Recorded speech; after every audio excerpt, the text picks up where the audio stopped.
El Comando Sur de Estados Unidos lamenta que las protestas en Cuba hayan sido silenciadas. ¿Cómo están, amigos? Bienvenidos a Noticias Importantes. Comenzamos.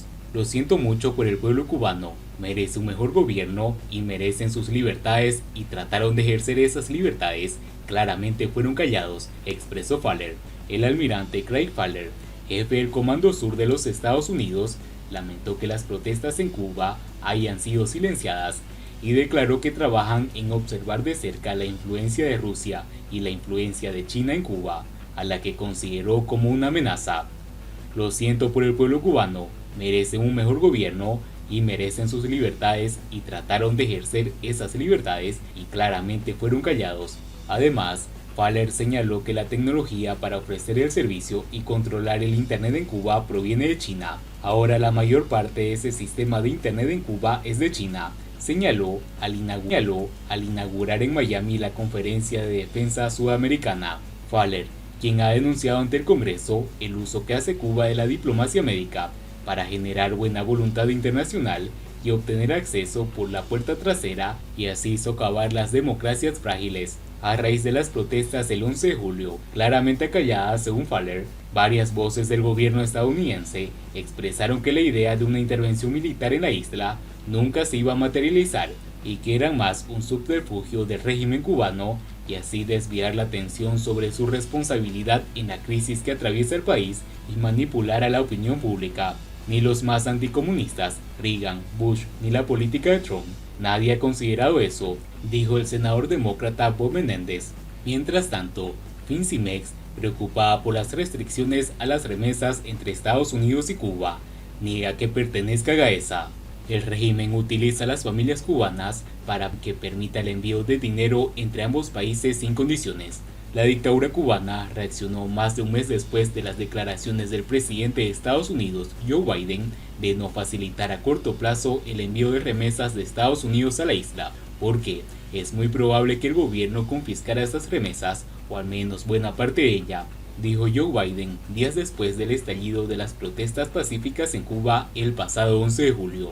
La dictadura niega que la empresa Fincimex pertenezca al conglomerado militar Gaesa, que el régimen se quede con parte del dinero enviado a la isla, y dicen que Joe Biden debería eliminar las restricciones a las remesas impuestas por la administración del expresidente Donald Trump, porque supuestamente afecta a las familias cubanas. El gerente general de Fincimex, Yamil Hernández González, dijo al medio oficialista Cuba Debate que las restricciones a las remesas desde el pasado noviembre de 2020 entre Estados Unidos y Cuba son un castigo inmerecido al pueblo de Cuba y a sus familiares en Estados Unidos.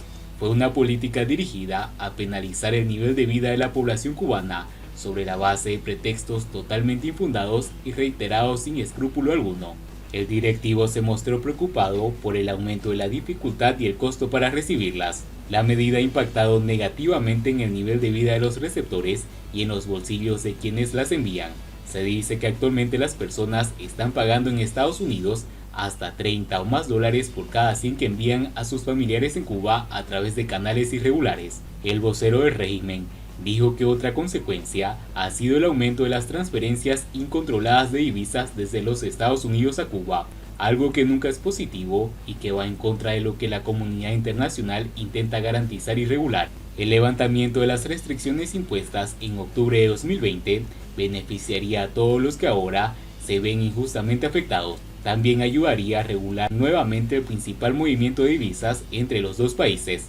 Pese a la supuesta preocupación del director general de Fincimex por las familias cubanas, el mismo guión que utilizó el canciller Bruno Rodríguez tras las restricciones a las remesas en octubre de 2020, la entrevista a Hernández se centró en negar que dicha empresa pertenezca a los militares y llegó incluso a decir que el gobierno de Cuba no tiene un papel directo en la recepción de remesas. Se trata de una actividad comercial y la gestiona una entidad comercial, en este caso Fincimex.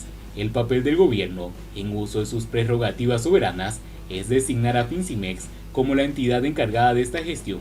Ningún gobierno extranjero, incluyendo el de Estados Unidos, tiene el derecho de dictarle a Cuba qué empresa puede gestionar las remesas y cuál no, dijo el vocero de la dictadura.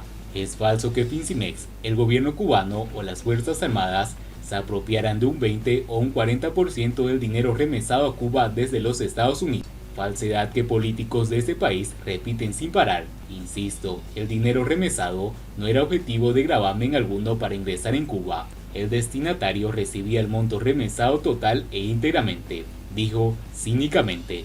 Hernández detalló que la empresa Western Union cobraba en Estados Unidos al emisor de la remesa $5 por cada 100 que se enviaban a Cuba como una comisión comercial. La propia Western Union pagaba a Fincimex $1 por cada 100 remesados. Este pago a Fincimex ocurría por conceptos de servicios prestados, lo cual es una práctica común en la industria de remesas internacionales. Fincimex es una entidad 100% civil, ninguno de sus trabajadores es militar. Es falso que se trate de una entidad que pertenece a las FARC. Los ingresos de Fincimex por servicios prestados forman parte de los ingresos generales del país y se destinan tanto al sostenimiento y el financiamiento de la propia empresa, incluyendo su infraestructura tecnológica, algo como realizar aportes al presupuesto nacional y a la economía en su conjunto. Es falso que sus ingresos se destinen al sostenimiento de las Fuerzas Armadas, dijo el funcionario de la dictadura. Según Hernández, el manejo de las remesas procedentes desde Estados Unidos vía Western Union eran para Fincimex una operación de alto riesgo financiero, toda vez que los montos eran pagados al receptor de remesas antes de recibirse el pago desde la compañía estadounidense. Era un riesgo asumido debido a la importancia del servicio para los consumidores. Enfatizó que Fincimex no retenía ni aplicaba gravamen alguno a los montos gestionados. Es falso que sea una entidad militar. Es falso que la institución, las Fuerzas Armadas o el gobierno cubano retuviera un porcentaje del monto remesado. Fincimex es la financiera de Cimex, una de las empresas de Gaesa. Pese a la negativa del directivo, la entidad está desde junio de 2020 junto a otras empresas controladas por los militares en la lista negra de los Estados Unidos. Según la administración de Donald Trump, Fincimex y otras empresas benefician desproporcionadamente a la dictadura de los Castros, un régimen que utiliza las ganancias de estos negocios para oprimir al pueblo cubano y financiar su interferencia en Venezuela, a expensas del pueblo cubano o de la empresa privada en Cuba. La Habana se negó el año pasado a ceder el manejo de las remesas a otra empresa no asociada a los militares y mantuvo la gestión en manos de Fincimex, pese al tiempo dado por la administración de Donald Trump para reordenar el envío de remesas entre ambos países. Finalmente, Western Union cerró todas sus oficinas en la isla. Por su parte, Biden prometió eliminar las restricciones a las remesas y a los vuelos a Cuba durante su campaña por la Casa Blanca. Una vez presidente, el demócrata solo priorizó las relaciones entre Washington y La Habana tras las protestas del 11 de julio en la isla, pero aún están en estudio. Estados Unidos estudia cómo permitir el envío de remesas a Cuba sin que éstas pasen por la mano de los militares, aumentar su personal en la embajada de La Habana, así como facilitar a los cubanos el acceso al internet sin restricciones. Y bien amigos, así vamos terminando las noticias importantes del día de hoy. Espero que las noticias hayan sido de su agrado y no olviden que nos ayudarían mucho compartiendo las noticias y así poder informar a muchas más personas de la verdadera realidad en Cuba. Patria y vida mis hermanos, nos vemos